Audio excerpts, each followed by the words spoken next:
E sem perder tempo, eu passo a palavra para o meu colega aqui, o jornalista Augusto Nunes. Você, Augusto.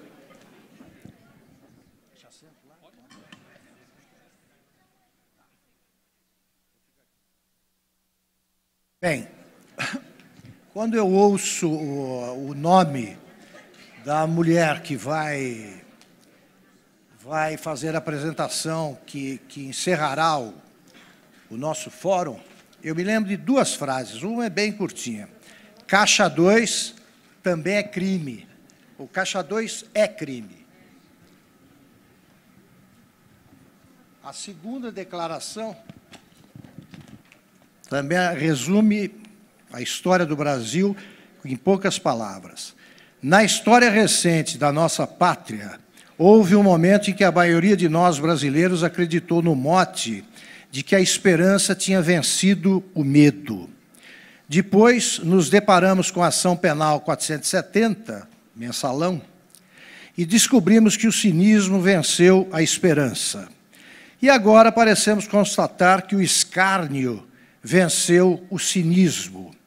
Quero avisar que o crime não vencerá a justiça. Foi o que disse a ministra Carmen Lúcia, agora presidente do Supremo Tribunal Federal, quando a segunda turma do tribunal confirmou a decisão do ministro Teori Zavascki de determinar a prisão de Delcídio do Amaral. Conosco, a ministra Carmen Lúcia.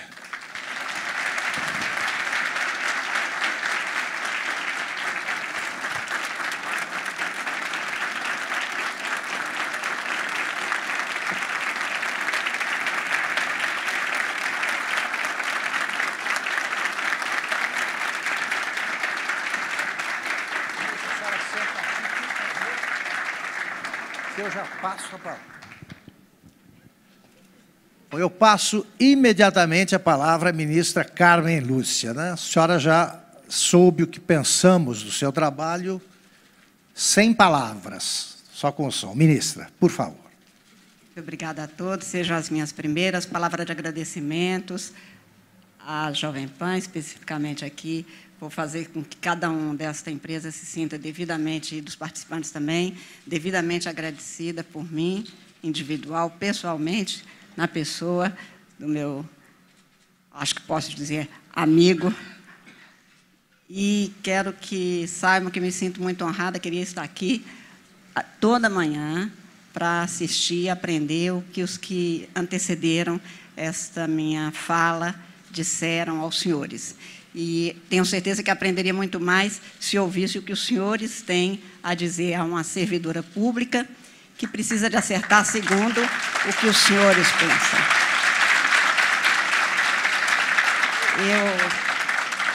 Augusto Nunes me deu um prazo que me faz lembrar a minha vida de advogada. Uma sustentação oral. Me disse ele que, rigorosamente, 20 minutos. Portanto, vou tentar cumprir o prazo.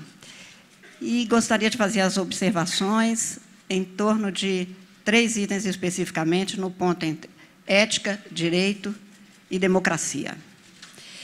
E quero fazer as minhas observações iniciando por dizer que eu gosto muito do Brasil, eu confio no Brasil, e como mais de uma vez já disse até num programa comandado pelo Augusto Nunes, eu não quero, talvez, este país nas condições que eles estão. Eu quero mudar o Brasil, eu não quero me mudar do Brasil. Eu acho que este Brasil, nas condições que está, precisa de ser mudado. Precisa de ser outro Brasil, o Brasil que está, por exemplo, previsto desde o preâmbulo da Constituição brasileira. Um Brasil no qual a solidariedade, a fraternidade, as liberdades sejam devidamente respeitadas, o que não vem acontecendo. Mas qualquer fala minha, eu quero que se entenda dentro do meu profundo amor pelo Brasil. Eu continuo a gostar muito do Brasil e acreditar no Brasil, e principalmente acreditar no cidadão brasileiro. E acho que é por isso que nós todos estamos aqui, que continuamos. Então, eu queria partir de 3 observações, de 3 falas comuns, e, na sequência, fazer observações sobre ética e Estado, ética e democracia, ética e sociedade, para, ao final, apresentar uma talvez um ponto de reflexão neste momento, que eu acho que é um ponto de inflexão na vida brasileira. As primeiras 3 observações que eu faria são no seguinte sentido. Primeiro, a ética é uma escolha? A possibilidade de se viver sem ética? Porque se não é uma escolha, nós só temos que saber qual é o caminho a percorrer para retomar a moralidade e a honestidade dominando todas as relações. E, de pronto, para mim, eu respondo que, para mim, a ética não é escolha. É a ética ou caos, como se tem num título famoso de uma obra. A ética é a única forma de a gente viver sem o caos, viver respeitando os outros, e aí eu não estou dizendo apenas o outro abstrato, o outro vizinho, aquele que, no caso nosso, servidores públicos, que nos paga exatamente para cumprir deveres. O segundo dado que eu levanto é: a ética é um conjunto de valores que são impostos numa sociedade a partir do que essa sociedade pensa seja justo para a convivência. Claro que os valores mudam no tempo e no espaço, mas a busca pela justiça é permanente. Se a gente pegar desde os primórdios da civilização até hoje, ninguém quis se sentir injustiçado. Todo ato de desonestidade é uma forma de fazer com que o outro se sinta injustiçado. E, portanto, ela não pode prosperar. E a terceira observação inicial que faço é: uma sociedade tem o direito de abrir mão de valores éticos em nome de interesses pessoais? A possibilidade de a gente continuar convivendo e alterando e transformando, porque nosso tempo não é de reforma, é de transformação, sem absoluto respeito à ética? Então, se essas perguntas se respondem afirmativamente, a ética não é escolha, é uma imposição. Os valores que compõem um sistema ético, inclusive um sistema jurídico, precisam de ser cumpridos porque se cuidam de deveres. E se nós não podemos realizar a justiça e vivemos com os outros exatamente porque imaginamos um sistema de justiça prevalecendo, como é que nós chegamos o tempo todo a ter que discutir a falta de ética, a quebra da moralidade, a desonestidade no espaço público e até no espaço privado, como estamos vivendo no Brasil? E digo aos senhores, e tenho escutado, não são poucos os pessoas de outros estados que dizem que têm inveja do Brasil, que está tendo, neste momento, a coragem de enfrentar os seus próprios demônios. Talvez o maior deles seja exatamente a corrupção no Brasil.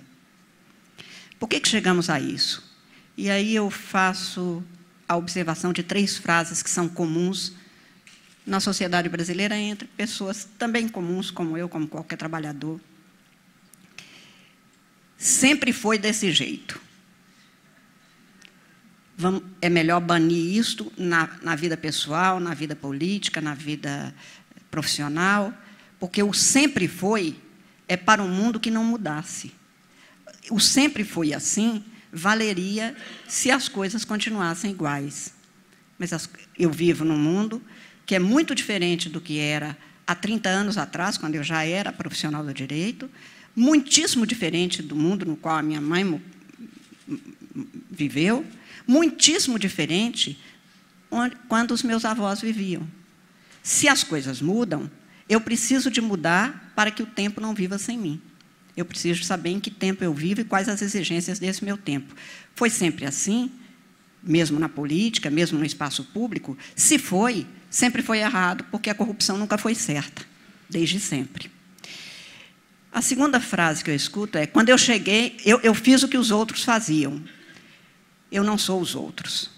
Cada ser humano é um e cada ser humano é responsável pelo que faz.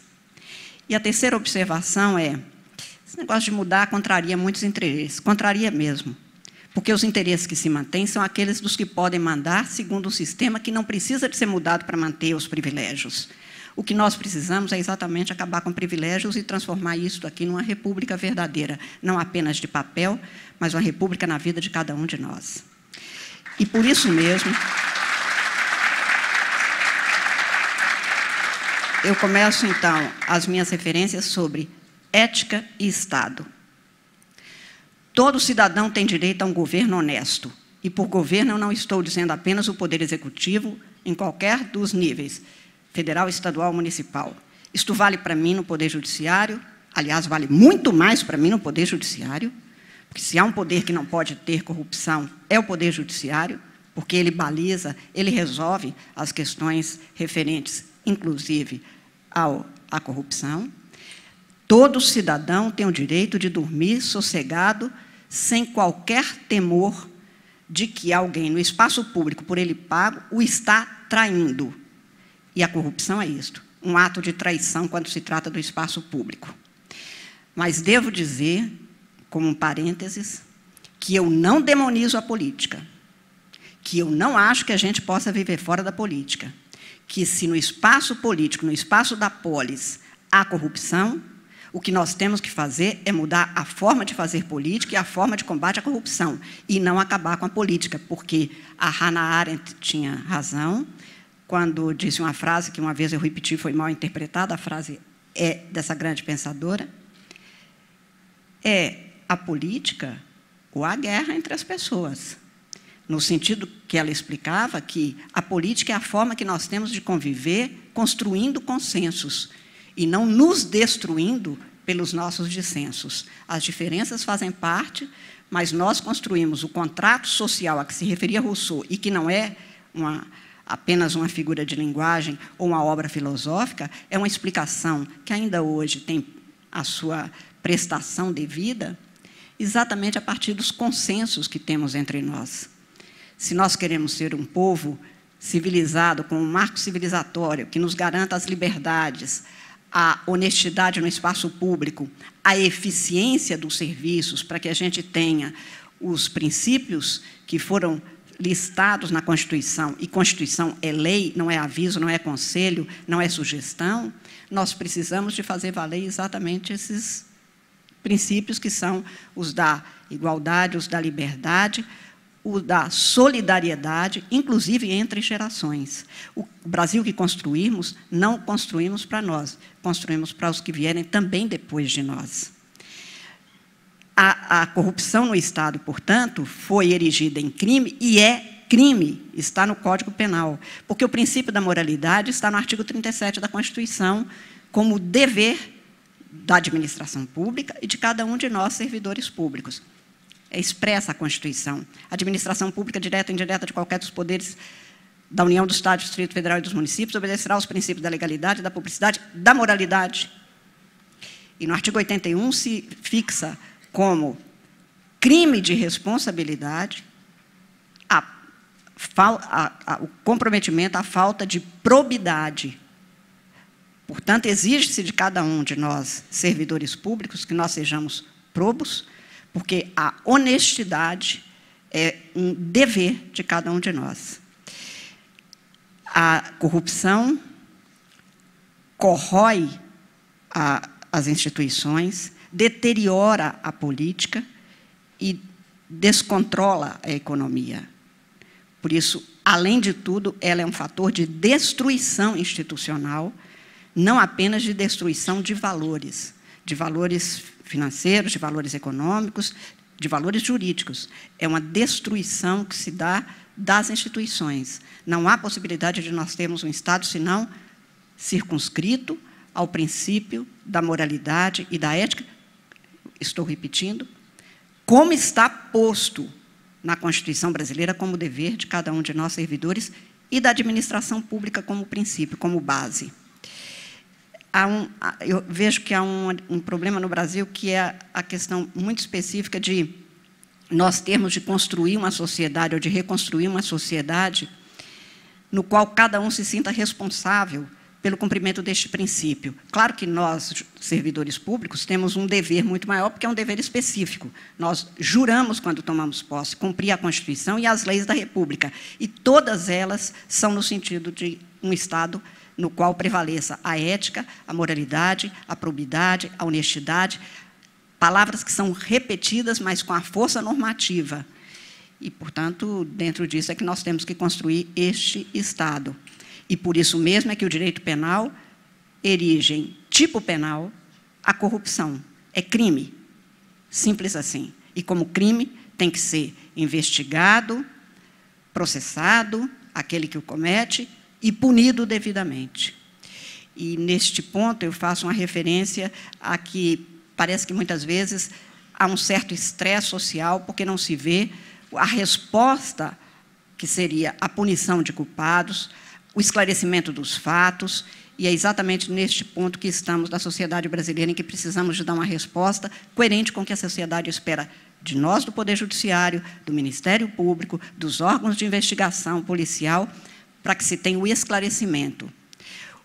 A única coisa que eu não vou querer que aconteça no Brasil é que se tenha um paradoxo de imaginar que no Estado, ou se tem o direito, e cumprindo-se o direito, com respeito às liberdades pelas quais nós tanto lutamos, para que se tenha um Estado democrático efetivamente, se tem o paradoxo de ou se impõe o direito e vai haver sempre possibilidade de alguém que comete crimes não ser pego, ou se impõe a moralidade e, para isso, se atravessa ou se atropelam direitos. Isto não é paradoxo aceitável num Estado democrático.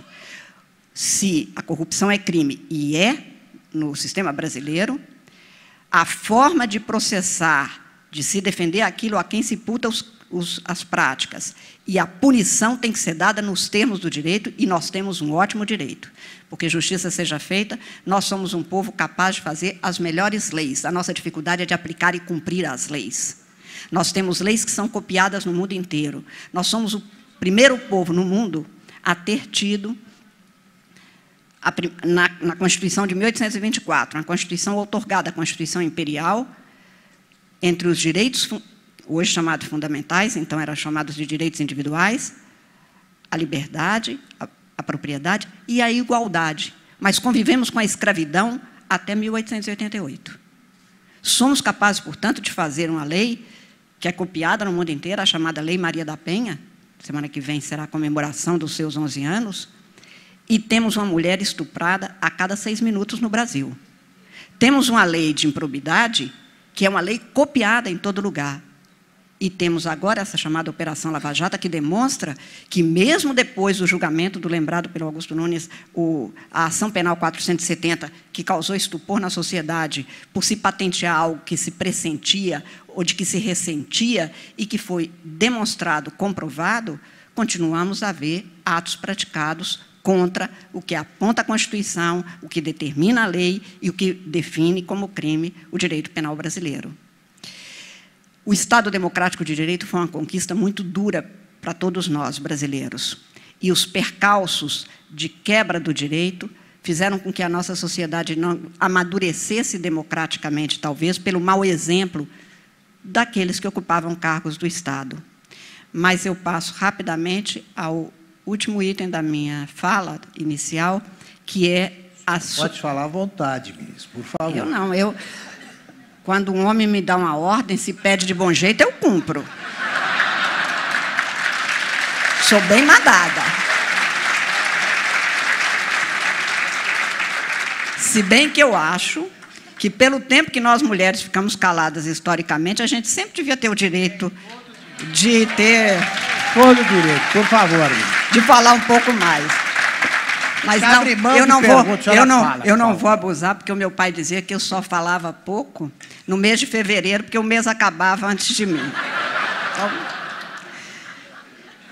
quanto à ética e à sociedade, este é um ponto de inflexão que eu acho da maior importância, que talvez ainda não tenha sido devidamente relevado. Nós, servidores públicos, temos o dever constitucional, o dever legal, o dever moral que todo cidadão tem, mas que, no nosso caso, é imposição constitucional, de sermos honestos. Mas, como cidadão, também eu tenho o dever de ser honesta, moral, ética na minha convivência.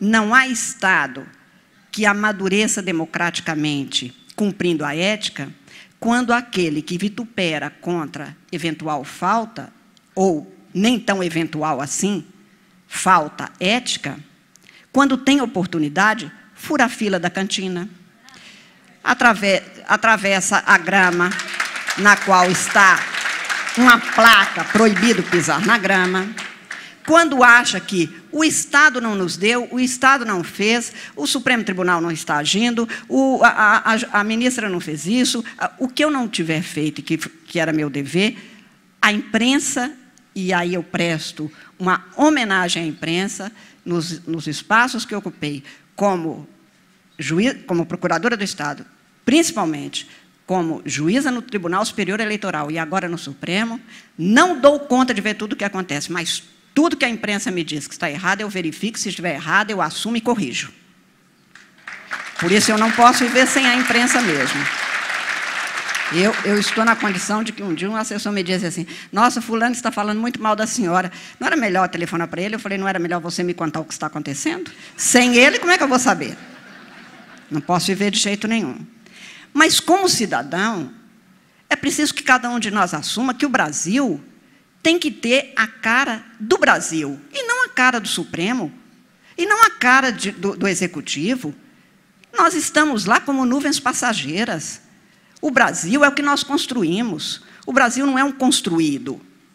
Não caiu do céu. Não há nenhum povo que só tenha virtude, não há nenhum povo que esteja condenado a ser desvirtuado e desvirtuoso para sempre. Isso é uma construção a partir dos valores que nós escolhemos, que nós elegemos, mas, principalmente, ideia na cabeça é só uma ideia. Ideia posta em prática é uma semente que pode, da semeadura, fazer colher o melhor fruto. Bem dizia o nosso grande Ari Barroso, é o coqueiro que dá coco. Agora, você não planta e vem a erva daninha e você reclama que queria tomar a água de coco? É preciso que a gente aprenda a assumir o Brasil do brasileiro.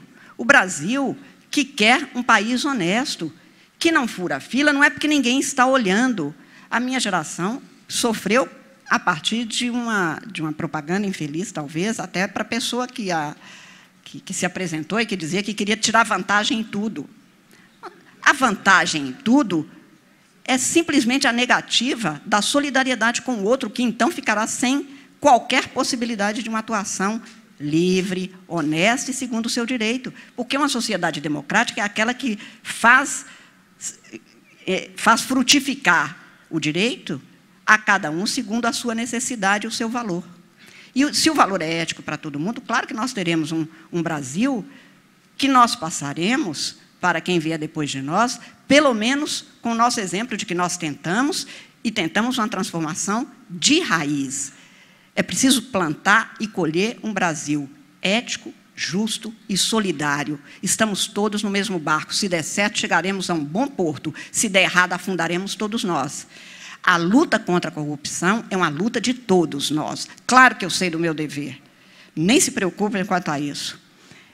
Os senhores não precisam de perder o sono, imaginando que eu não vou tentar, enquanto estiver no cargo, com toda honestidade, fazer o melhor que eu posso dentro das minhas limitações humanas.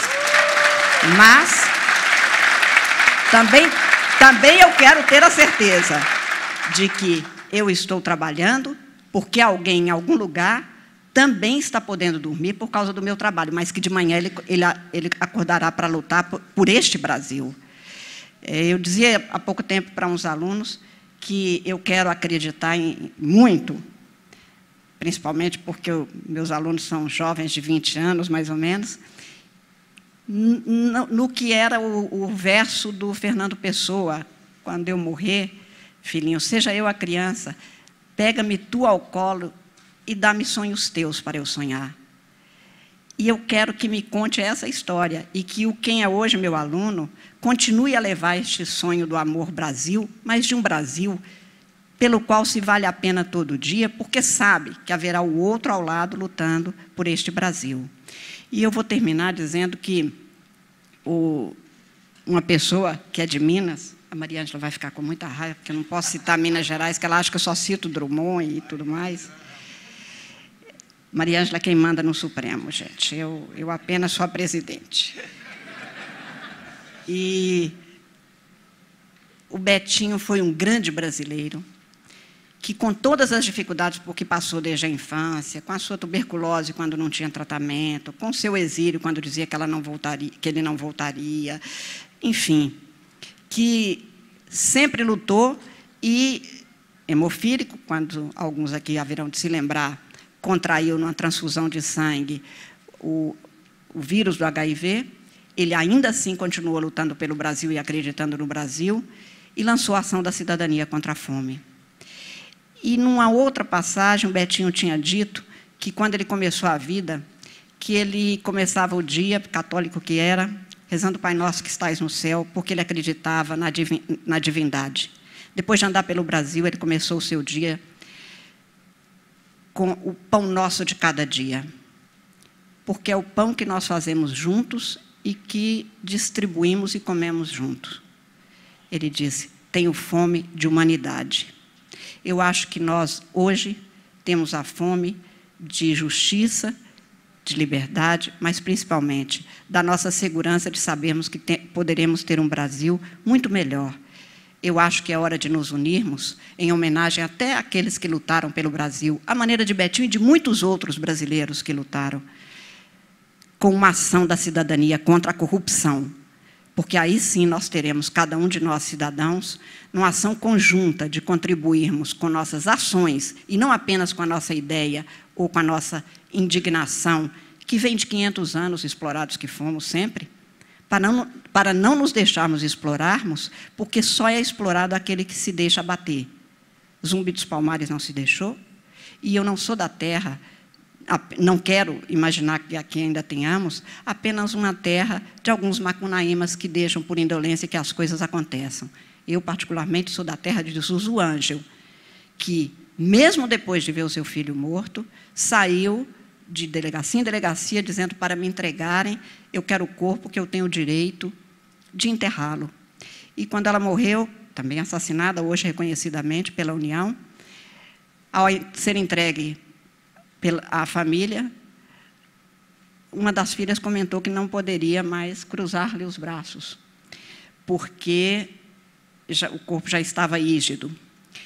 Ao que uma das tias dela disse, não, mas ela sempre dizia que ela era dos Gerais, como eu sou e como todas nós aqui brasileiros somos um pouco de cada um com os seus Gerais. Como dizia Guimarães Rosa, os Gerais é o mundo. E nós dos Gerais não cruzamos os braços diante da injustiça, nem morta literalmente. E por isso eu digo que eu também, quando eu morrer, não precisam de me cruzar os braços. Eu continuarei lutando por este Brasil, mas eu sei que um país não se faz com uma pessoa só, nem comigo, nem com ninguém. O Brasil somos todos nós. Portanto, nós teremos ética no Brasil e democracia no Brasil, quando a ação da cidadania contra a corrupção e pela justiça for uma luta de cada um de nós juntos, porque juntos somos muito mais. Muito obrigada.